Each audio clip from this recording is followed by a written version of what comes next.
I got the call from my mom last week. After 8 years of being excluded from family vacations, she suddenly wanted me to join them at their beachfront home. I felt a mix of suspicion and curiosity. What changed? Why now? They never had room for me before. Not when I needed support for college, not for birthdays, not even for my sister's wedding. They had no idea how much I had changed. From the forgotten son to the owner of the very resort next to their precious beach house. Where are you watching from today? Drop a comment below and subscribe as I share how I went from family outcast to resort owner and the satisfaction of finally saying no to those who never had room for me. I grew up in a middle-class neighborhood in Michigan.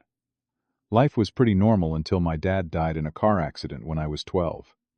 That event changed everything. My mom Amanda was devastated, but she managed to pull herself together for my sake. 2 years after his death, she met Thomas Wilson, a successful real estate investor who swept her off her feet. They got married in a lavish ceremony at one of the most expensive hotels in the city. At first things seemed promising with my new stepfather. He would take us out for expensive dinners and talk about how we were going to be a happy family. Those early days feel like a distant dream now.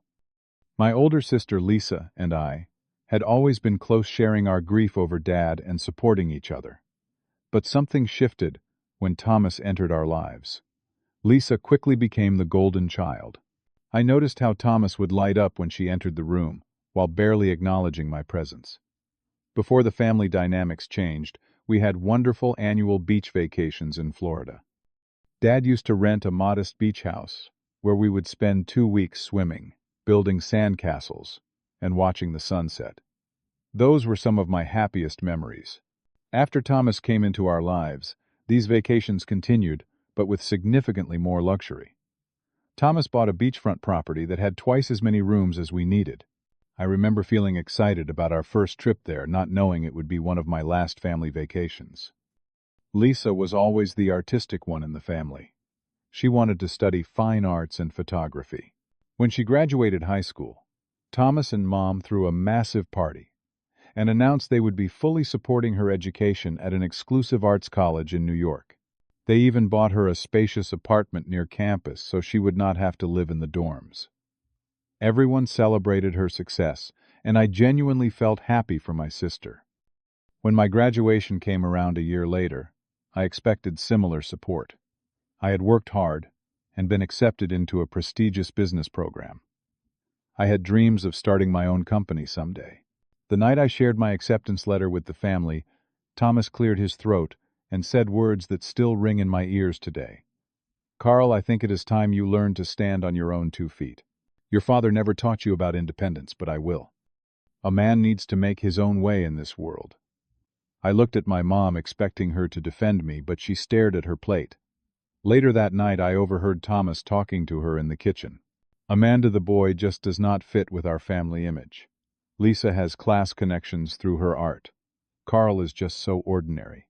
Do you really want him tagging along with us to social events?" That summer at 19, I was told there was not enough room for me at the beach house. I knew this was a lie. The house had 6 bedrooms. They simply did not want me there. I stayed home working double shifts at the local burger joint to save for college. One evening, while scrolling through social media, I saw photos of them all at the beach house, smiling, living their best lives without me. Determined to prove my worth, I approached Thomas with a business idea I had been developing. It was a concept for affordable vacation rentals, targeting middle-income families. I had researched the market and created a detailed business plan. I thought he might respect my initiative. "Vacation rentals for the middle class," he laughed. "There is no money in catering to people who count every penny, Carl. This is why you need business school. Your ideas are naive." The exclusion only intensified over the years. Thomas would schedule family meetings when he knew I was working. I would find out about important family decisions after they had already been made. Once I discovered they had taken a private family trip to Europe only after seeing Lisa's posts online. The final blow came when I was not invited to my own mother's 60th birthday celebration. I only found out about it a week later when I called to check in on her. She sounded distant and uncomfortable. Oh, it was just a small gathering. Thomas thought it would be best to keep it intimate.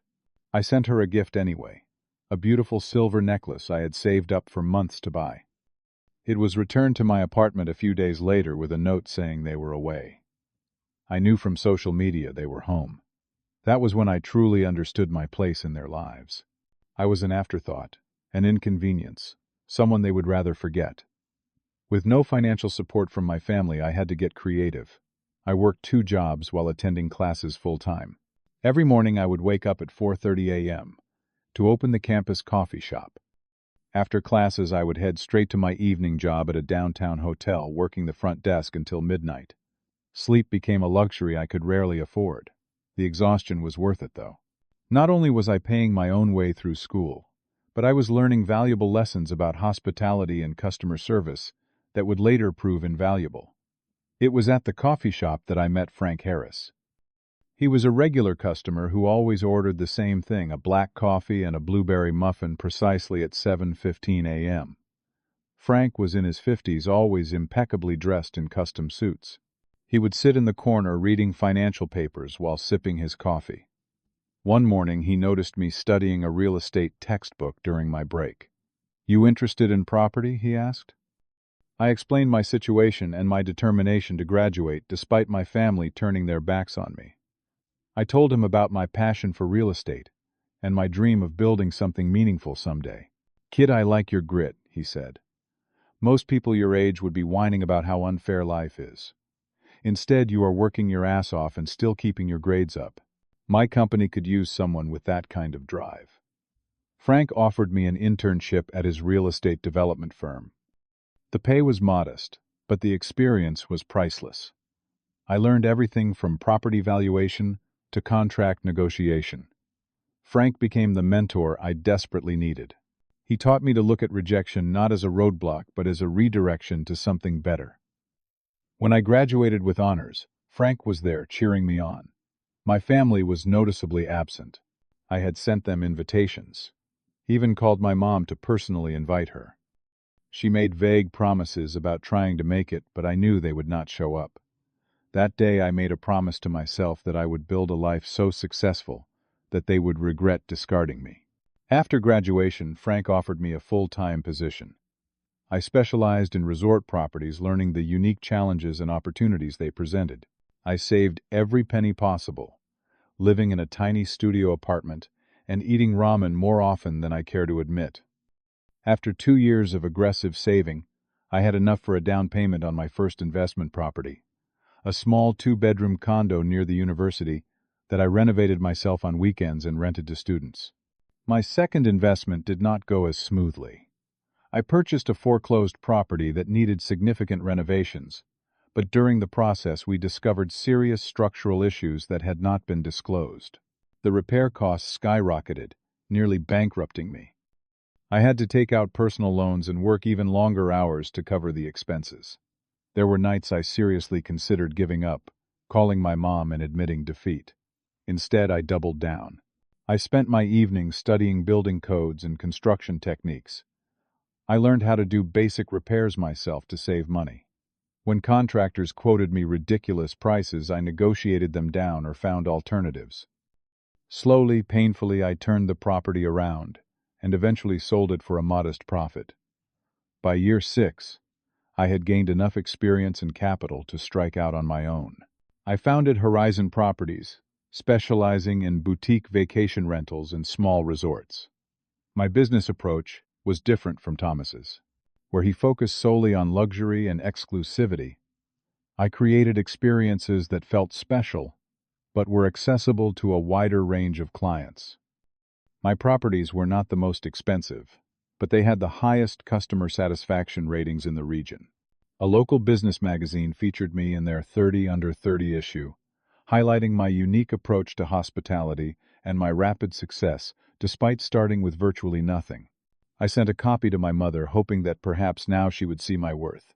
The magazine was never acknowledged. Not a call, not a text, nothing. The silence hurt, but I was getting used to it. What I could not get used to was being excluded from my own sister's wedding. Lisa and I had drifted apart over the years, but I still considered her my sister. I reached out when I heard about her engagement, offering my congratulations and asking about the wedding plans. Her responses were brief and evasive. When the invitation never arrived, I called her directly. "Thomas thinks it would be awkward," she said quietly. "He is paying for everything and you know how he is. I am sorry, Carl." That exclusion cut deeper than all the others combined. I threw myself into my work, expanding my business and building a reputation in the industry.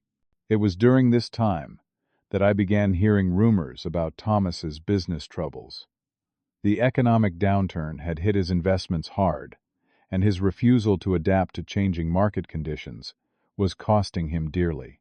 I filed this information away, not out of malice, but because in business, information is power. It was at an industry conference in Miami that opportunity knocked. I overheard two developers discussing a distressed property sale. Sea Breeze Resort. A mid-sized beachfront property was being sold urgently as the owner faced bankruptcy following the pandemic's impact on tourism. "Where exactly is this resort?" I asked, joining their conversation. When they mentioned the location, I nearly spilled my drink. Seabreeze was directly adjacent to my family's beach house. The very one I had been told repeatedly was too full to accommodate me. "The place has good bones," one of the developers said. "But the owner is underwater on the mortgage and needs out fast. The asking price is well below market value." That night, I could not sleep. My mind raced with possibilities. Purchasing Seabreeze would be the largest investment of my career by far. It was a huge risk, but also potentially my greatest opportunity. Not just financially, but personally. There would be a certain poetic justice to owning a luxury resort right next to the family that deemed me unworthy of space in their home. The next morning I called Frank for advice. He had semi-retired but still mentored me on major decisions. "It is a big swing, Carl," he said after listening to my plan. "But you have the experience now. If anyone can turn that place around, it is you. Just make sure you are doing it for the right reasons." Business decisions made from emotional places rarely end well. I assured him my interest was primarily business-driven, though we both knew that was not entirely true. For the next 2 months, I worked tirelessly to secure financing.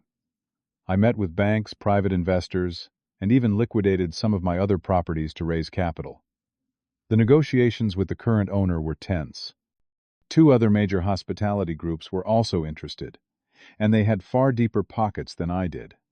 What I lacked in capital I made up for in vision and flexibility. I offered the owner something the bigger companies could not, a partnership role in the revitalized property that would allow him to recoup some of his losses if the resort succeeded under my management. It was a calculated risk, but one that ultimately sealed the deal. Throughout this process, I maintained absolute secrecy.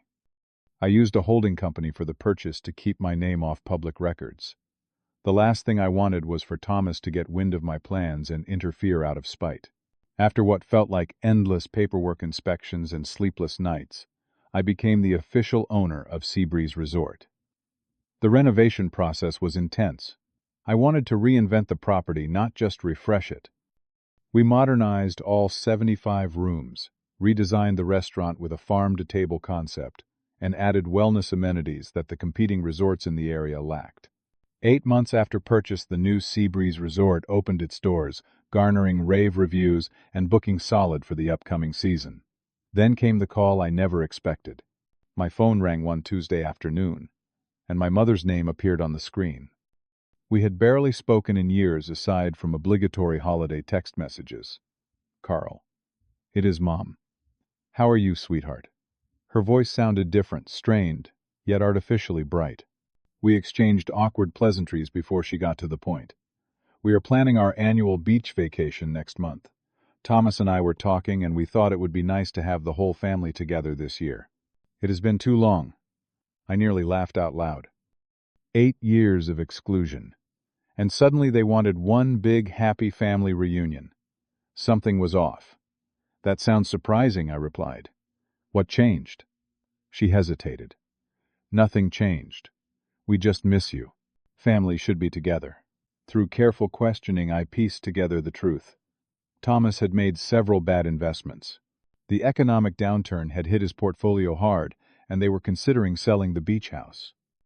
This last family vacation was a nostalgia trip before they potentially lost the property. They needed me there, not out of love, but to maintain the illusion of family unity during a difficult time. "I would love to see you, Mom," I said, an idea forming.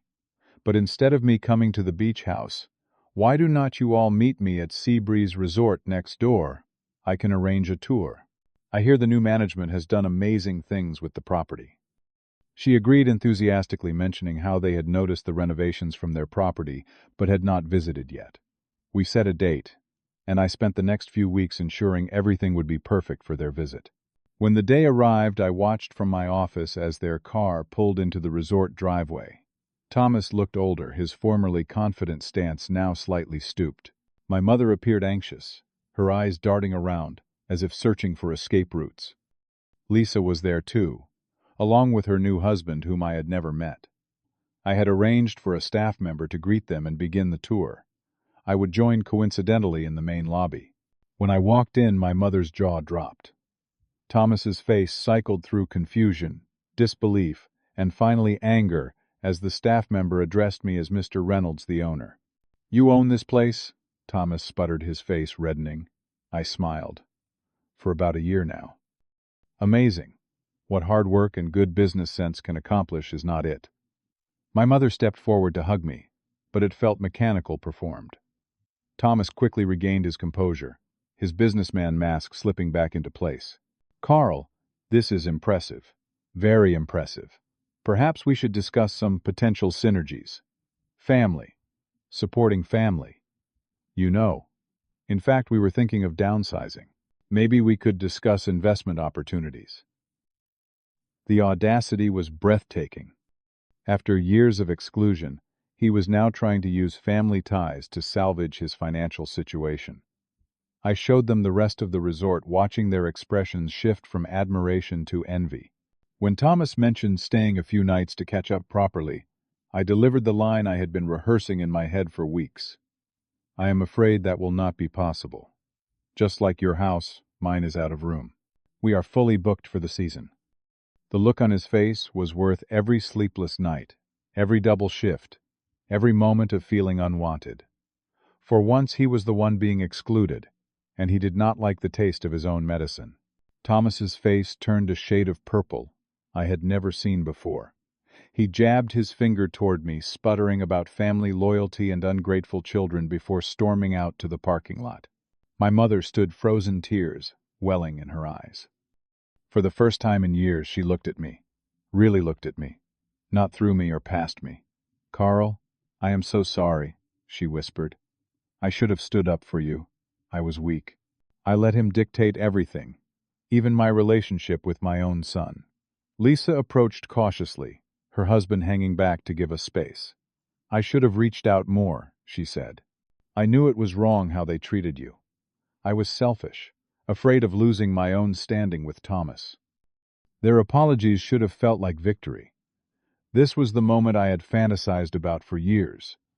Yet, instead of satisfaction, I felt strangely empty.